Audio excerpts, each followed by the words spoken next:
Senin 18 November 2024, Forum Lintas Angkatan Pensiunan Kementerian Luar Negeri atau FLAF mengunjungi Mahkamah Konstitusi untuk mendapatkan penguatan pemahaman hak konstitusional warga negara. Dalam kunjungan tersebut, Dr. Syamsuddin Nur, analisis hukum ahli Madya Mahkamah Konstitusi, menjelaskan kepada 50 anggota FLAF yang hadir tentang teori mengenai konstitusi, hak-hak konstitusi warga negara, dan hak-hak warga negara untuk menjadi pihak saat hak dan atau kewenangan konstitusionalnya dirugikan dengan berlakunya undang-undang. Dengan penjelasan yang diberikan oleh Mahkamah Konstitusi, tentunya membuat anggota FLAF semakin memahami tentang hak-hak konstitusionalnya yang dijamin dalam Undang-Undang Dasar 1945. Beberapa pengurus FLAF, Kusdiana, Haribudiarto, dan Sutadi, turut menanyakan persoalan yang sedang dialami oleh para pensiunan Kementerian Luar Negeri tentang hak mereka, yakni gaji dalam negeri selama bertugas di luar negeri yang tidak diberikan sejak mereka menjadi pegawai negeri sipil di Kementerian Luar Negeri hingga mereka pensiun. Membatalkan seluruh peraturan yang bertentangan dengan peraturan pemerintah ini.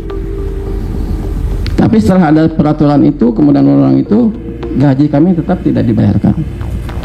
Kemudian peraturan undang-undang berubah tahun nomor 8 tahun 74. Peraturan Pemerintahan nomor 7 tahun 77. Itu masih tetap berlaku, Pak. Dulu sampai tahun 2013. 2013 Kementerian Luar Negeri mengeluarkan bukan peraturan sih, melalui karena itu dikeluarkan berdasarkan surat edaran atau berita faksimil bahwa bagi pejabat Kemlu yang berangkat pada tanggal 1 Januari 2013 gajinya dibayarkan. Nah, sementara bagi mereka yang sebelum itu diminta untuk legowo gitu. Mereka katanya mengacu pada forward looking Kemlu, menurut definisi Kemlu. Oleh karena itu dengan kebijakan ini sebetulnya kami merasa didiskriminasi, Pak. Karena kebetulan di perwakilan itu kan ada juga atase teknis, Pak, dari keuangan, hampir semua kementerian ada di sana. Gaji mereka di dalam negeri tetap diberikan, Pak. Hanya pejabat Kemlu saja yang gajinya ditahan. Nah, sampai 2012 akhir, 2013 baru jalan.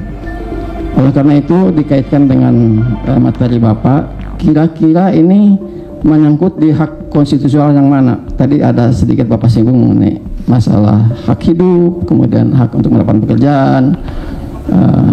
Kira-kira kami menyangkutnya di mana itu, Pak? Karena ini kami hanya menganggap ini waktu kami masih dinas ini diskriminasi. Kemudian tahun 2013 juga ini kami diskriminasi lagi sesama Kemlu gitu. Kemlu yang 2013 dibayarkan sementara yang sebelumnya kami harus legowo. Oleh karena itu kami mohon arahan penjelasan dari Bapak. Kira-kira kami itu menyangkutnya di mana masalah hak gaji ini, Pak? Terima kasih, Pak. Assalamualaikum warahmatullahi wabarakatuh. Nama saya Haribudiarto.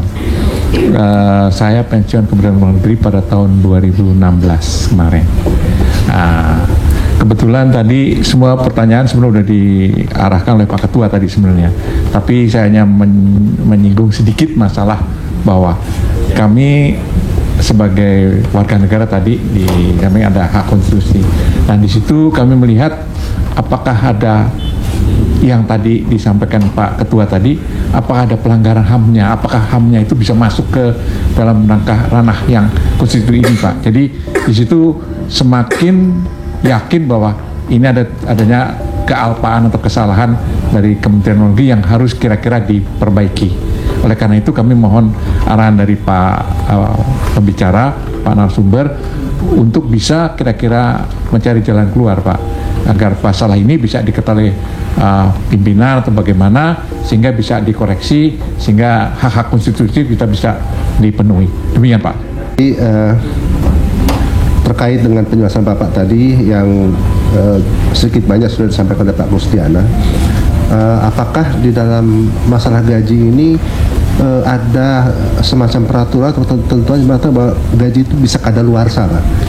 Jadi artinya kalau misalnya gaji itu tidak kami terima, lantas pada saat kami argumen yang muncul adalah itu sudah daluarsa, jadi sudah tidak berhak lagi harusnya di sana. Terima kasih Pak. Nah, apa yang ditanyakan Pak Diana, Pak Hari, Pak Sutadi ini sebetulnya muncul Pak, gitu ya kan.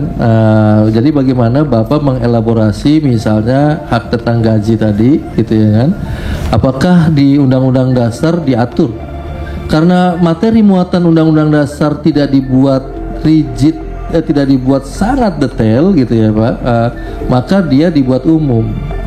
Jadi kebanyakan Pak yang berbau-bau hak ekonomi, ya kan, selain ekonomi yang berbau publik tadi, itu ada di pasal 28A sampai J. Itu juga ada tentang hak asasi manusia.